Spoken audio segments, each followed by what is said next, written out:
belajar buah roh dari Galatia pasal 5 ayat 22 sampai 23. Kita sudah belajar tentang kasih, kita juga sudah belajar tentang sukacita, kita juga sudah belajar tentang damai sejahtera. Dan hari ini saudara, kita akan belajar satu topik yang sangat penting, dan ini harus ada dalam hidup kita, yaitu buah roh yang keempat. Apa itu saudara? Kesabaran. Kalau saya berbicara tentang kesabaran, biasanya, aduh Bapak, itu susah sekali. Betul tidak? Saya sering mendengar kata-kata seperti itu, Bapak jangan bicara soal sabar di Papua. Di Papua itu tidak bisa bicara tentang sabar. Senggol sedikit, apa? Nah, begitu kan? Tensinya sudah langsung naik. Kalau bicara sabar itu di luar Papua sana boleh.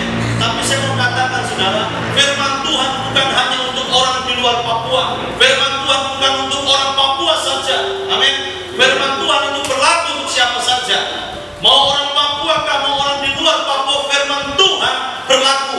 Kalau kita bicara tentang kesabaran, mau orang Papua kah, mau orang di luar Papua kah, ini firman Tuhan. Berarti apa? Berlaku untuk kita semua. Amin. Saudara dikasih Tuhan, tahukah saudara bahwa seringkali ketika seseorang berhasil dalam hidup atau mengalami kesuksesan dalam hidup, seringkali juga diikuti dengan perubahan sikap. Dulu waktu masih belum berhasil, biasa-biasa saja itu, sapa siapa saja, ketemu orang murah senyum. Tapi ketika dia sukses, dia berhasil, jangankan mau sapa orang, kau harus sapa saya. Itu pun untung-untungan. Kadang dibalas atau tidak, sombong ya. Kebanyakan orang ketika dia berhasil, dia mengalami kesuksesan, kadang sifatnya atau karakternya juga mengalami perubahan. Sudah mulai tidak rendah hati, mulai ada kecemakan, mulai ada tinggi hati, sombong, tidak bisa lagi menundukkan diri kepada otoritas yang di atasnya.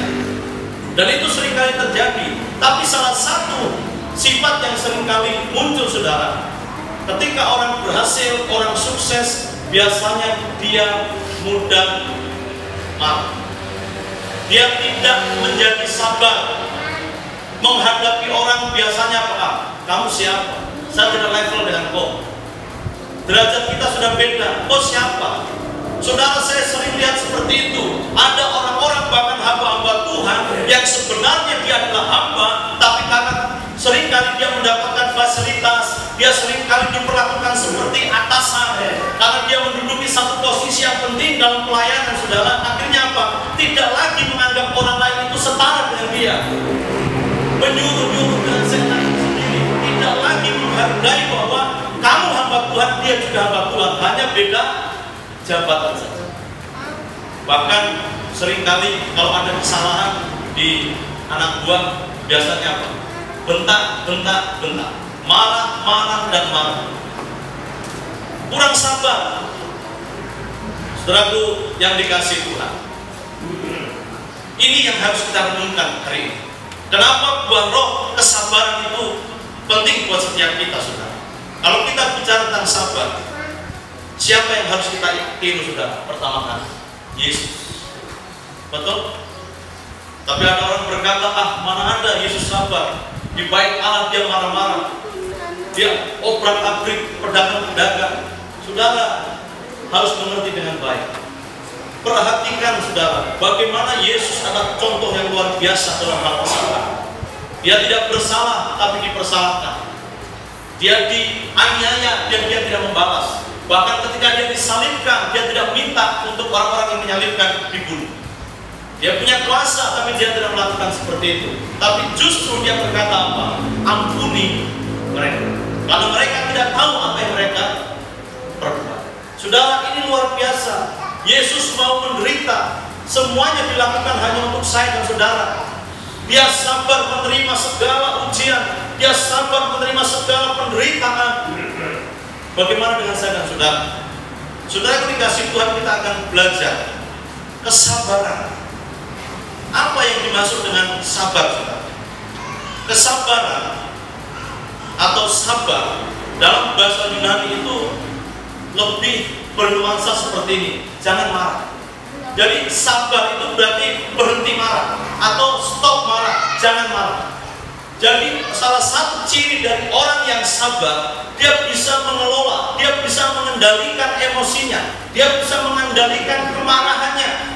Ketika ada keadaan-keadaan yang sulit, keadaan-keadaan yang tidak menyenangkan, keadaan-keadaan yang mungkin dia tidak senangi karena tidak benar, tapi dia bisa mengendalikan perasaan itu, saudara.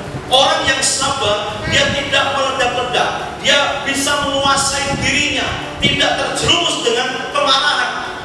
Marah sendiri itu tidak masalah, tapi kalau simpan kemarahan itu yang masalah. Marah pada tempat yang tepat, pada waktu yang tepat, tidak ada masalah. Tapi kalau masalahnya sudah selesai, 1 minggu berikutnya kamu masih marah terus, 1 tahun berikutnya kamu masih marah terus, itu yang masalah. Itu yang membahayakan dalam diri kita. Marah itu kan salah satu emosi, perasaan yang Tuhan beri untuk kita. Betul tidak? Saya akan kaget kalau ada orang yang tidak tahu marah. Ada di sini yang tidak tahu marah?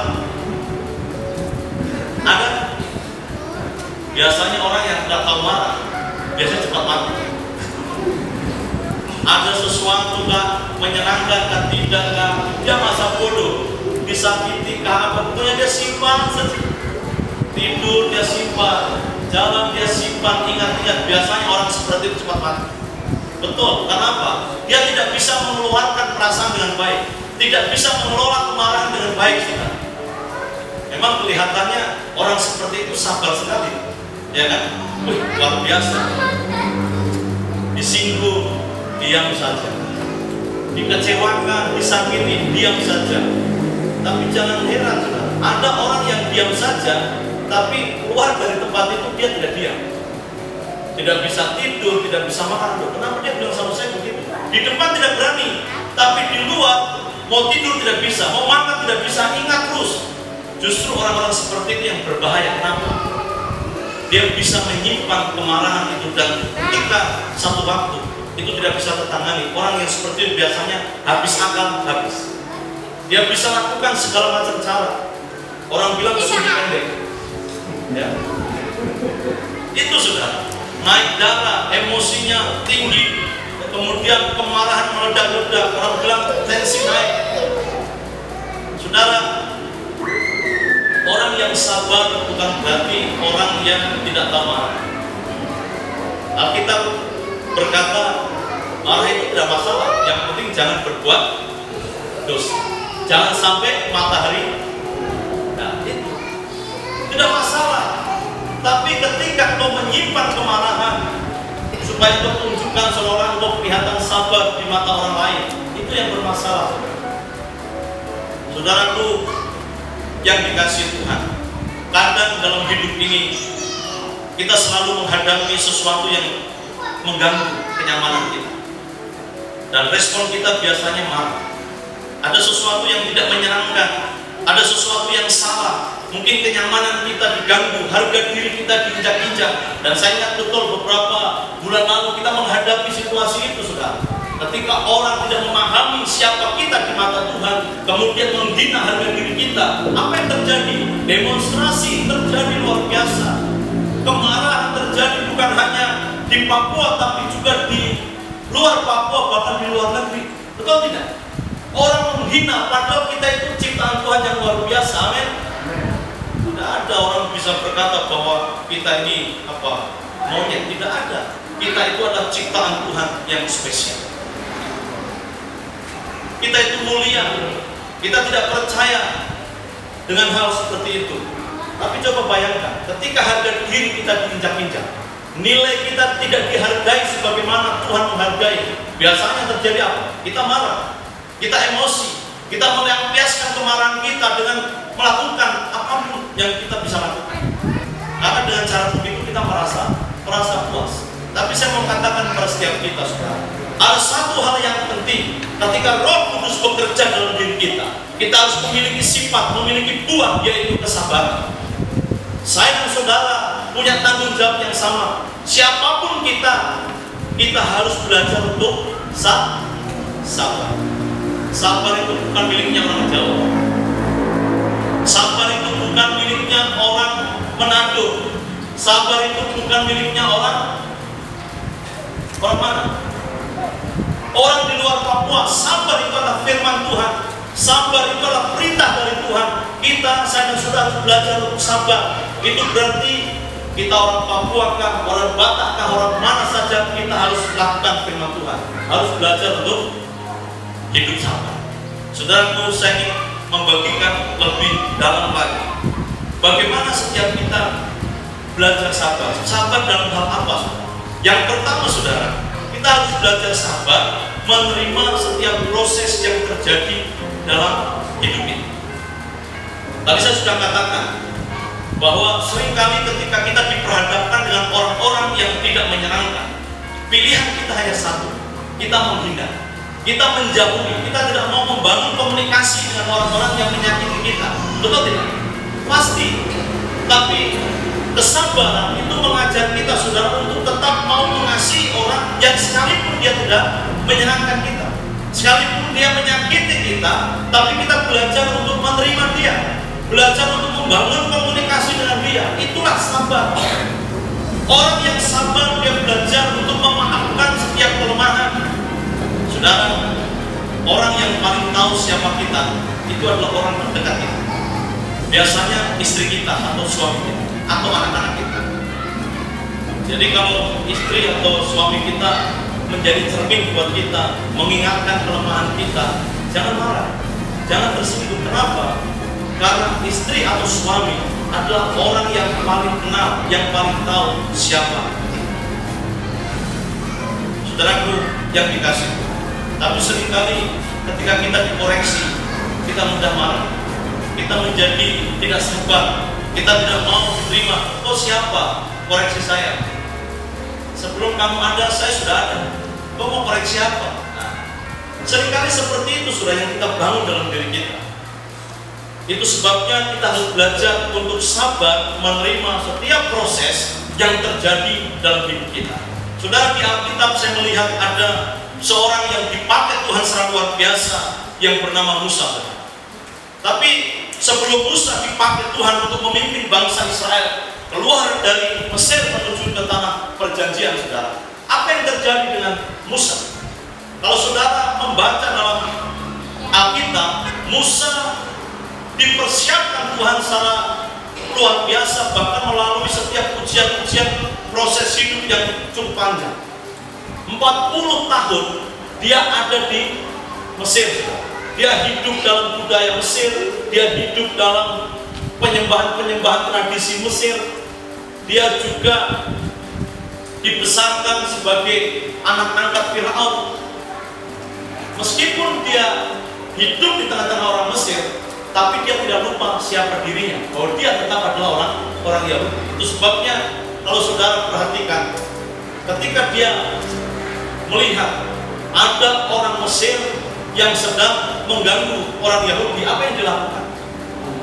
Dia langsung tidak mau sabar. Dia tanya dulu ke apa tidak, dia langsung bunuh dan sembunyikan mayatnya. Tapi dia pikir apa yang dia sembunyikan tidak tahu, orang tidak tahu. Dia salah. Ternyata ada orang yang tahu. Jadi saudara, kejahatan model apapun, mau tutup-tutupi, mau sembunyikan, model bagaimanapun, yang namanya kejahatan pasti akan terungkap. Saudara bisa tutup-tutupi segala macam dosa, bisa tutup-tutupi segala macam kejahatan, tapi yang namanya bau busuk tetap akan tercium juga. Saudara perhatikan, Musa akhirnya karena ketahuan, dia melarikan diri. Dia pergi kemana? Ke Midian. Dia jadi apa di padang gurun, saudara? Jadi gembala biasa. Dan Alkitab mencatat, saudara, di Mesir 40 tahun. Kemudian dia pergi melarikan diri. Dia menjadi gembala biasa. Kemudian dia hidup dengan mertuanya Yitro 40 tahun juga di padang gurun. Bayangkan, dari seorang pangeran di Mesir dengan jubah kemewahan, tapi kemudian dia melarikan diri, dia tidak bawa apa-apa, dia hanya menjadi seorang yang miskin, menjadi seorang yang sederhana. Dia hanya seorang gembala, itu pun bukan milik dia, milik mertuanya. Kalau ada kehilangan pasti dia akan tanggung jawab. Saudara bayangkan, seorang Musa sebelum dipakai Tuhan secara luar biasa dengan keajaiban, dengan mukjizat, butuh berapa tahun saudara? 80 tahun. 80 tahun itulah kemudian Tuhan perintahkan dia, kamu kembali ke Mesir. Untuk apa? Menghadap Firaun, bawa pergi itu, saya punya umat. Pimpin saya punya umat yang hampir 3 juta banyak. Saudara dikasih Tuhan luar biasa. Seringkali Tuhan memperlakukan setiap kita seperti itu. Dia proses hidup kita ada dalam titik yang paling rendah supaya kita sadar bahwa saya bisa bukan karena kehebatan saya bisa karena Tuhan yang menyertai.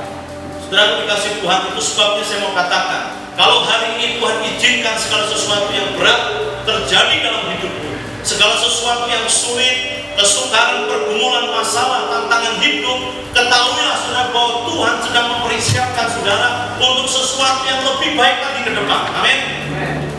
Itu sebabnya Musa pada masa lalu dengan Musa setelah 40 tahun di padang gurun sangat berbeda. Musa yang diutus Tuhan untuk kembali kepada Firaun untuk memimpin bangsa Israel keluar dari Mesir, bukan lagi Musa yang pernah melarikan diri dari Firaun. Saudaraku yang dikasihi Tuhan, tidak hanya Musa, saya lihat bagaimana Tuhan memproses seseorang supaya dia betul-betul sabar, bukan hanya dari Musa saja. Kalau saudara lihat, ada seorang juga yang bernama Yusuf. Yusuf dikenal sebagai seorang muda yang menguasai diri. Waktu dia diganggu oleh istri Potifar, dia tidak terjerumus dalam dosa. Dia bisa menguasai dirinya dan dia melarikan diri. Sekalipun akibatnya apa? Dia harus masuk penjara. Setelah itu dikasih Tuhan, tapi luar biasa. Orang yang sabar dengan proses dari Tuhan, Tuhan tidak akan pernah rendah. Orang yang sabar, sekalipun dia diperlakukan tidak adil, sekalipun ada banyak sekali ketidaknyamanan, orang mereka-rekakan sesuatu yang buruk kepada dia, tapi ketika dia sabar dengan proses, Tuhan akan angkat dia. Dan saya percaya hal yang sama juga Tuhan akan lakukan buat setiap kita. Itu sebabnya perlu kita belajar untuk sabar, sabar menikmati proses, sabar menjalani setiap proses dalam hidup kita. Sebelum Yusuf jadi penguasa hebat, dia melalui sumur dan juga dia melalui penjara. Tidak enak saudara di penjara. Ya, sekalipun saya belum pernah di penjara, tapi saya waktu melayani di penjara, saya tanya anak-anak bagaimana situasi di penjara, dan mereka bilang, Bapak, tidak nyaman, tidak enak, mau ngapa-ngapain tidak bebas. Bayangkan, Yusuf di penjara bukan karena dia melakukan kesalahan, dia melakukan apa yang benar, dia difitnah, tapi dia sabar menjalani itu, dan akhirnya apa? Dia menjadi seorang yang berhasil, dia menjadi seorang pribadi yang sukses. Itu sebabnya saya mau katakan kepada setiap kita hari ini, Tuhan mau supaya kita belajar sabar menjalani proses hidup kita. Jadilah pribadi-pribadi yang sabar. Mungkin rumah tanggamu tidak berjalan seperti yang kau harapkan, yang kau doakan. Saudara, jalan terus bergumul dengan Tuhan. Mungkin kau mendoakan untuk pekerjaan, sampai hari ini belum ada pekerjaan. Saudara, itu anggap sebagai proses dalam hidup saudara. Terus berharap kepada Tuhan. Saudara, bukan hanya Yusuf saja, bahkan saya lihat dalam perjanjian baru juga ada seorang yang bernama Petrus.